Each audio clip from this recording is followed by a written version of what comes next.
बिस्मिल्लाहिर्रहमानिर्रहीम स्टूडेंट्स, आज का टॉपिक बहुत इम्पोर्टेंट टॉपिक केमिस्ट्री का है। आर्थोपेरा मेटा डायरेक्टिंग ग्रुप।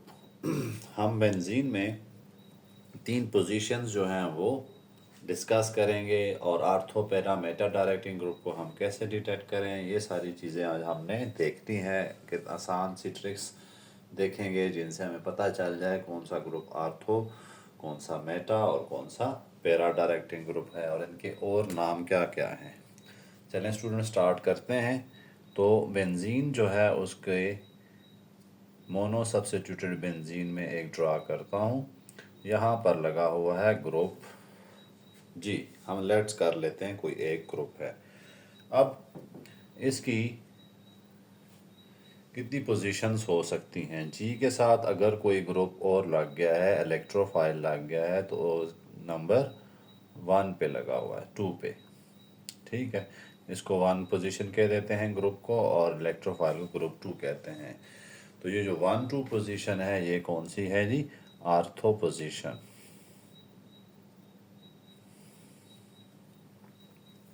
इसी तरह हमारे पास स्टार्ट लेट करते हैं कि ये हमारे पास एक और पोजीशन है, इसको ग्रुप को 1 को कह देते हैं। ये पोजीशन दूसरा इलेक्ट्रोफाइल यहाँ पे आ गया और ग्रुप ये पोजीशन नंबर 3 है। तो इस पोजीशन को क्या कहेंगे? Meta position.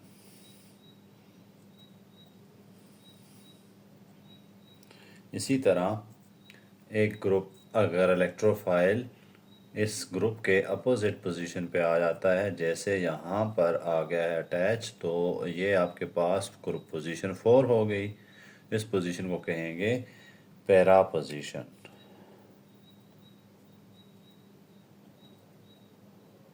तो बेंजीन की 3 पोजीशंस होती हैं।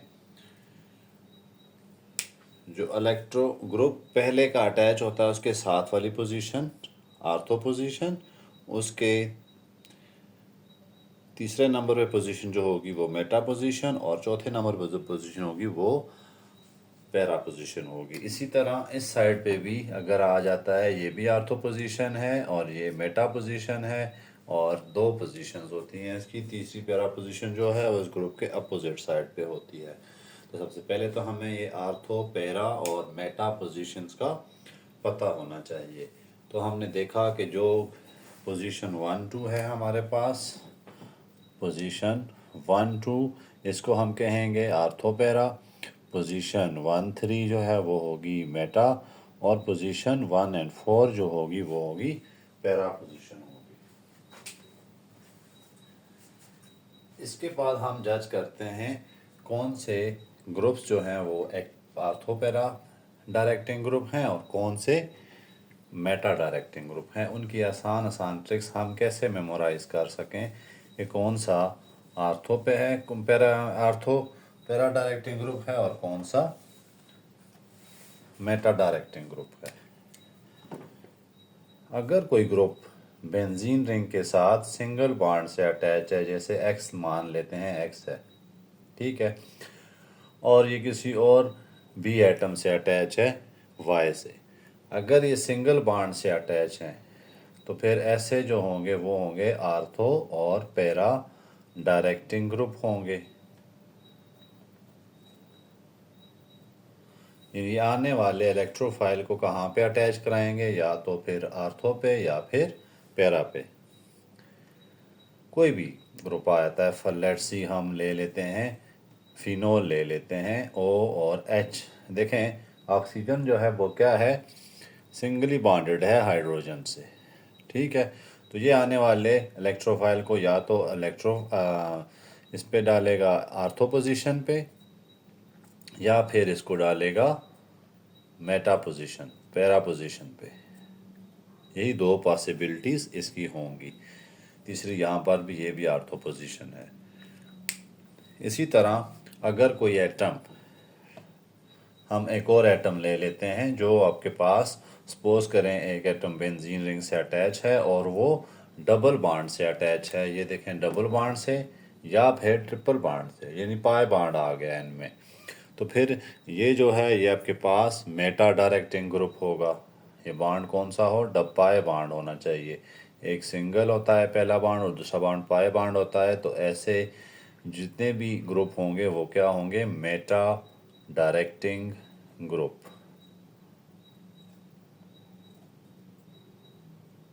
ठीक है, तो ये आपको आसान सी पहचान है कि आर्थो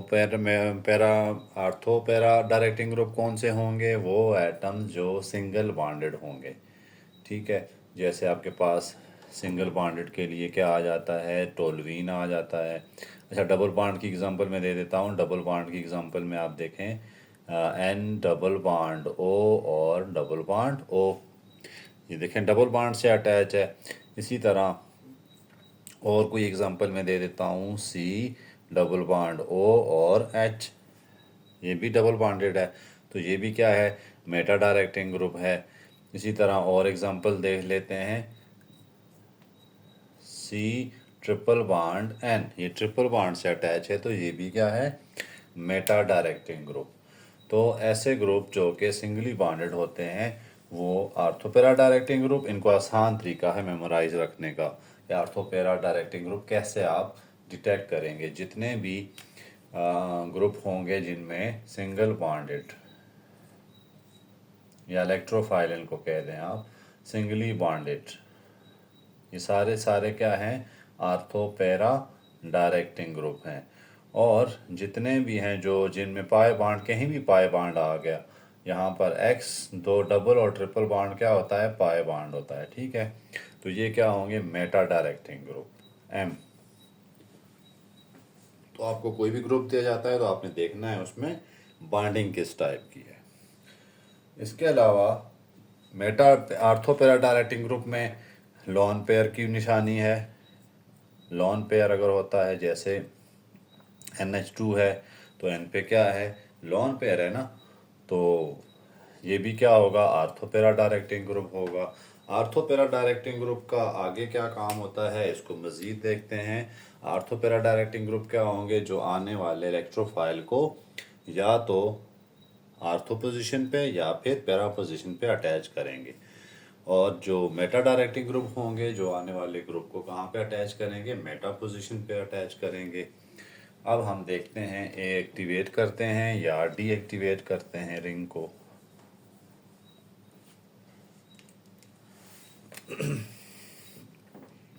तो आर्थो पैरा डायरेक्टिंग ग्रुप सारे के सारे क्या होते हैं, एक्टिवेटिंग ग्रुप होते हैं। कौन से होते हैं जी, एक्टिवेटिंग ग्रुप। मतलब क्या हो गया इसका, कि ये बेंजीन रिंग जो है उसकी रिएक्टिविटी को इंक्रीज कर देते हैं। रिएक्टिविटी को कैसे इंक्रीज करेंगे, इसका जो इलेक्ट्रॉन डेंसिटी है उसको इंक्रीज कर देंगे। और कैसे इंक्रीज करते हैं ये, इलेक्ट्रॉन डोनेटिंग इफेक्ट से।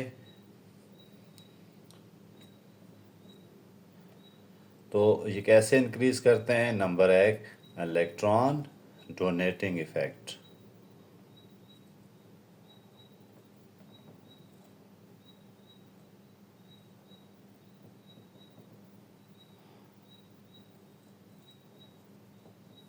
ठीक है, और दूसरा क्या है, प्लस आई, इंडक्टिव इफेक्ट से। अब इंडक्टिव इफेक्ट दो तरह के होते हैं। इंडक्टिव का मतलब होता है देना या फिर लेना, प्लस का मतलब है डोनेट करने वाला, और माइनस अगर आएगा तो वो लेने वाला। तो ये दो तरह से बेंजीन रिंग को एक्टिवेट करेंगे। एक पहला क्या करेंगे, इलेक्ट्रॉन डोनेटिंग इफेक्ट करेंगे, और दूसरा क्या करेंगे, इलेक्ट्रॉन इंडक्टिव इफेक्ट करेंगे। इंडक्ट अब देखते हैं हम ये कैसे करते हैं। तो जैसे देखें हमारे पास क्या है, OH बॉन्ड है, सपोज कर लेते हैं, फिनोल को ले लेते हैं।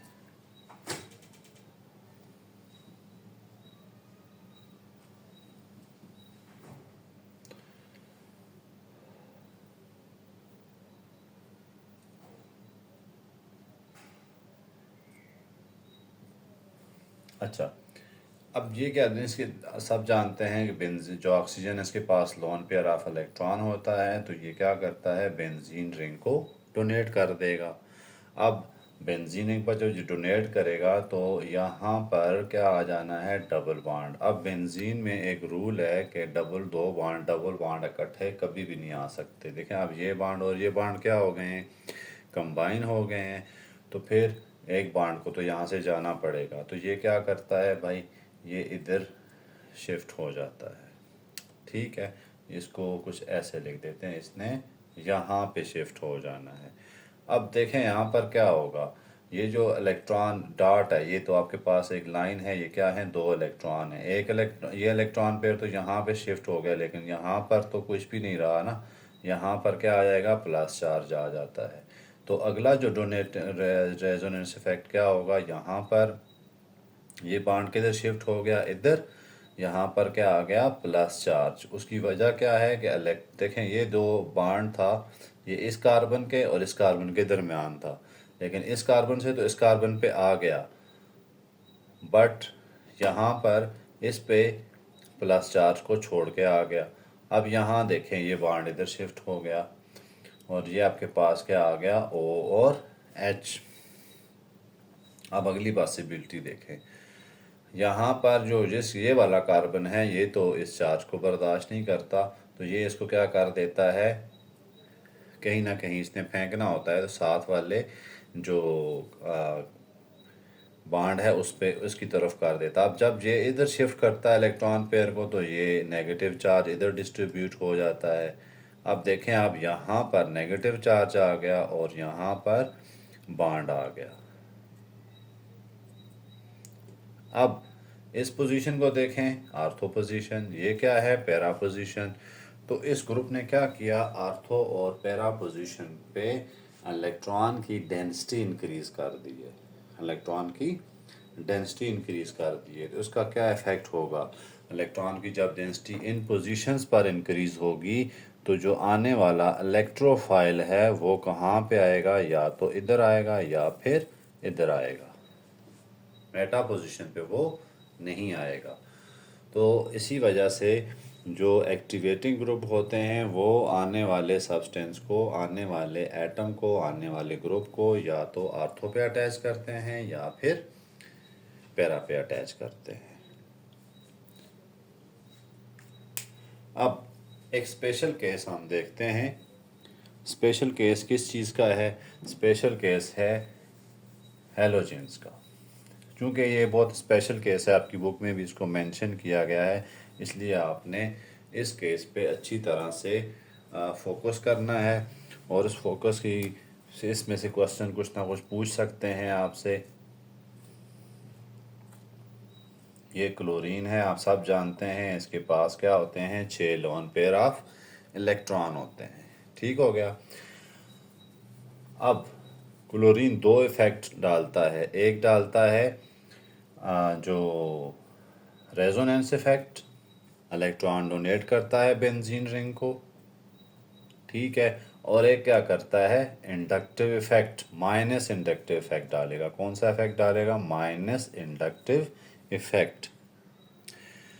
अब ये जो डोनेटिंग ग्रुप है रेजोनेंस, इसको कह सकते हैं हम रेजोनेंस या donating, electron donating resonance effect. इसके थ्रू क्या कर रहा है, बेंजीन को एक्टिवेट कर रहा है, यानी कि बेंजीन को मोर इनरिच बना रहा है इलेक्ट्रॉन्स में। रिजल्ट क्या होना है इसका, जब यहाँ ये डोनेट करेगा इलेक्ट्रॉन बेंजीन रिंग का, तो बेंजीन की रिएक्टिविटी इंक्रीज हो जाएगी और वो इलेक्ट्रोफाइल को कहाँ पे जोड़ना चाहेगा, आर्थो और पैरा पोजीशन पे। लेकिन उसी टाइम पर क्लोरीन जो है वो इंडक्टिव, माइनस इंडक्टिव इफेक्ट के थ्रू बेंजीन को डीएक्टिवेट करना चाहेगा। ये क्या करेगा जी, डीएक्टिवेट करना चाहेगा थ्रू किस इफेक्ट से, inductive effect, minus inductive effect. इसको हम कहते हैं इंडक्टिव इफेक्ट। अब इंडक्टिव इफेक्ट दो होते हैं, पॉजिटिव इंडक्टिव इफेक्ट और नेगेटिव। नेगेटिव में क्या होता है, इलेक्ट्रॉन जो हैं वो इंड्यूस किए जाते हैं, लिए जाते हैं, और पॉजिटिव में क्या किए जाते हैं, दिए जाते हैं। यहाँ पर क्या कौन सा इफेक्ट हो रहा है, माइनस इंडक्टिव इफेक्ट। तो इसके थ्रू क्या कर रहा है जी, ये क्लोरीन डीएक्टिवेट कर रहा है बेंजीन रिंग को। तो दोनों काम एक ही टाइम पे हो रहे होते हैं, ये नहीं रेजोनेंस और जो इंडक्टिव इफेक्ट है, ये दोनों मुकाबला कर रहे होते हैं। इस केस में मैग्नेट जो रेजोनेंस इफेक्ट है वो बहरहाल जीत जाता है। आने वाला जो सब्सटेंस है वो आर्थो और मेटा पैरा पे अटैच होगा। ठीक है, इनकमिंग ग्रुप कहाँ अटैच होगा, आर्थो या पैरा पे। लेकिन बेंजीन की जो रिएक्टिविटी है बहरहाल वो डिक्रीज हो जाएगी। बेंजीन रिएक्टिविटी डिक्रीज किस वजह से डिक्रीज होगी, इंडक्टिव इफेक्ट की वजह से। तो ये एक स्पेशल केस है, जितने भी हैलोजेंस हैं वो आर्थो और पैरा डायरेक्टिंग ग्रुप हैं। किस वजह से, ड्यू टू रेजोनेंस इफेक्ट। किस वजह से हैं, due to resonance effect. But deactivating है किस वजह से, ड्यू टू इंडक्टिव इफेक्ट। दो काम हैं हैलोजेंस के अंदर, ये एक स्पेशल केस है। ठीक है, तो इसके अलावा दूसरी चीज़ भी क्या देखी जाती है। अब आपसे पूछे जा सकता है कि हाउ दे एक्टिवेट या how they oriented incoming group electrophile जो होगा वो कहाँ पे इसको पोजीशन करेंगे, तो आर्थो और पैरा पे अटैच होना है। लेकिन डीएक्टिवेट किस थ्रू इफेक्ट से कर रहे हैं, इंडक्टिव इफेक्ट से। ठीक है, तो दो काम होते हैं। रेजोनेंस इफेक्ट क्या करता है, डोमिनेट कर देता है किसको, इंडक्टिव इफेक्ट को। इस केस में जो हमेशा जो है वो जीतता रेजोनेंस इफेक्ट ही है, इंडक्टिव इफेक्ट जो है वो हार जाता है। तो इस केस में भी यही हो रहा है, दोनों का मुकाबला होता है, लेकिन फिर भी इंडक्टिव इफेक्ट अपना काम कर जाता है कि वो उसको डीएक्टिवेट कर देता है, रिएक्टिविटी को कम कर देता है। तो ये बहुत इम्पॉर्टेंट केस है हैलोजेंस का। हैलोजेन सारे के सारे दो इफेक्ट रखते हैं एक ही टाइम में, यानी कि इलेक्ट्रॉन विदड्रॉ भी कर रहे हैं और इलेक्ट्रॉन डोनेट भी कर रहे हैं। इलेक्ट्रॉन डोनेटिंग इफेक्ट क्या कर रहा है, वो आने वाली चीज़ को आर्थोपेरा पोजीशन पे अटैच कर रहा है, और जो इंडक्टिव इफेक्ट है वो क्या कर रहा है, बेंजीन को डीएक्टिवेट भी कर रहा है। तो उम्मीद है ये आपको टॉपिक किसी हद तक समझ आ गया हो। नेक्स्ट टॉपिक में इंशाल्लाह हम फर्दर जो है आर्थोपेरा डायरेक्टिंग ग्रुप्स को डिस्कस करेंगे और इनकी रिएक्टिविटी को फर्दर जो है वो हम समझने की कोशिश करेंगे। तो बहुत आसान टॉपिक है स्टूडेंट्स,